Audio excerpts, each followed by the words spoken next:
Okay, so Fitz is up. What's up, Fitz? He says, good day, gents. Please remember the kids still need your help. Anything you can give, 20, 50, or even a one-time $100, anything would be great. My question today, so thank you for that. The charity URL is right there, guys. It's going to be a lot of good coming out of that again this year. My question today, when adding keywords to your SEO shield order, do you include high-ranking competitor names? Okay, so you're talking about for the keyword list that you add or submit, so the text file with the keywords for the drive stack build.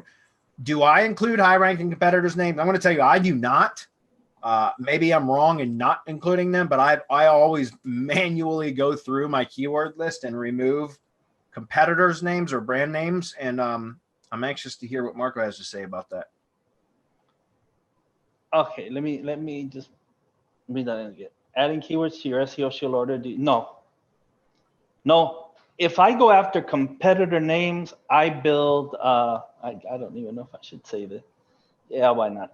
An alternative to silo, review silo. Yeah, you're looking for this. Have you thought about whatever? Because if you mention your competitor, that's a co-citation, and if you're pushing enough power and they have more power than you, then you're never going to catch up by pushing power over to them. Not only that, but can't you ambiguate the entity? You will ambiguate your entity if you push enough power to their entity from yours. Yes, absolutely. It'll create kind of like a parent-child relationship where they're the dad. They're your dad, and you can't get through that. Who's your daddy, Fitz? Who's your daddy? Yeah, and so I'm glad you said that, because that confirmed why I never did it. I would always manually go through and clean out any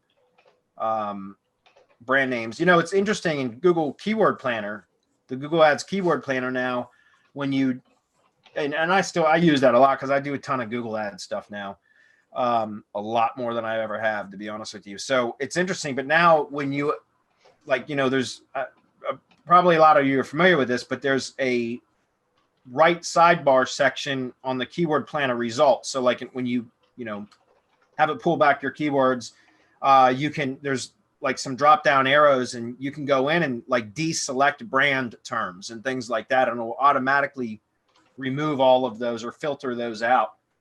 It makes it a hell of a lot easier now to filter. There's also have the filtering options. Like there's a ton of different filtering options. So you can have keywords, like for example, you can set a filter for keyword contains or keyword does not contain. And it can be keyword contains the exact word or phrase or the semantic term. Like in other words, if it's semantically related, it will also filter out or only show those that contain, depending on which option you choose, either a specific keyword or terms that are semantically related to that, so synonymous with it. So it's really, really cool. The Keyword Planner gives you that option to filter and clean the lists a lot better than it ever did before. But there's still some manual cleaning involved, and so that's again, that's what I do is I'll go in and clean out any competitors' names.